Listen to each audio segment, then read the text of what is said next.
Actually, it was my experience working at Rudy's.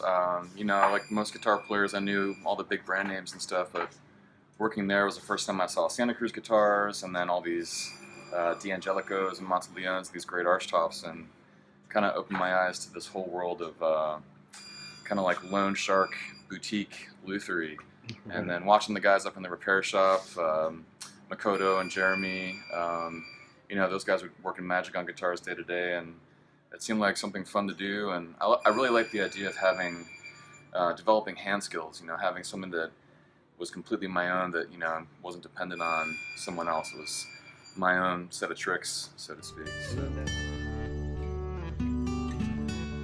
What kind of brought you up here to Santa Cruz? Well, I finished Roberto-Venn, and you know, I went from there wanting to get a job in the industry, and I looked around at a few different positions that were kind of available at the time, but I came up here, and it was one of those, just like, as soon as I walked through the door, I was just kind of like, everything kind of clicked, you know, like the way the guys are working, like the music they're listening to, the guitars themselves.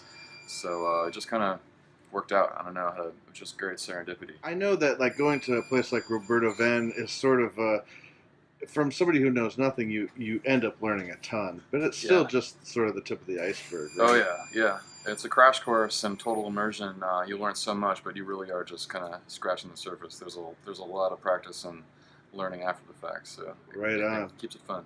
Thanks so much, man. Yeah, thank you.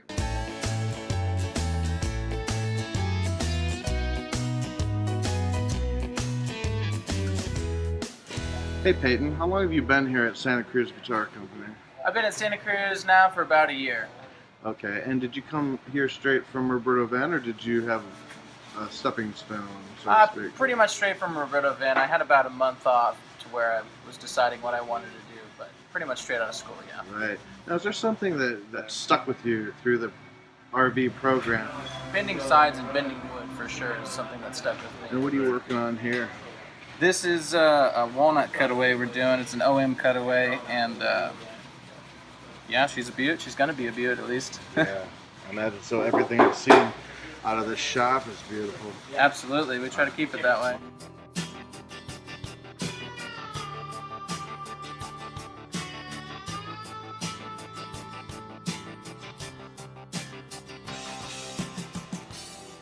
Just learning how to handle tools was very important, and what not to do, I think, was really important. So, and then you just learn more and more of that as you go along. Right now, this is a retop of an old guitar. So this old back and sides here. Beautiful.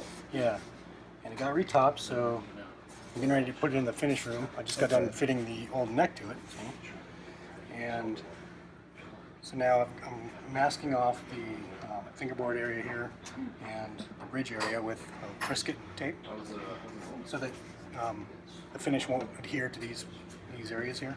Right. And then put it in the finish room and do all the finish work. So.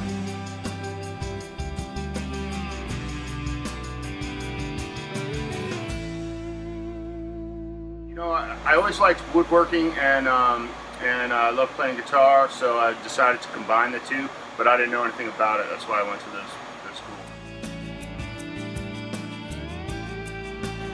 It's a little different. That's more of a broad overview of how to build an acoustic and electric and whatever, but here it's way more specialized.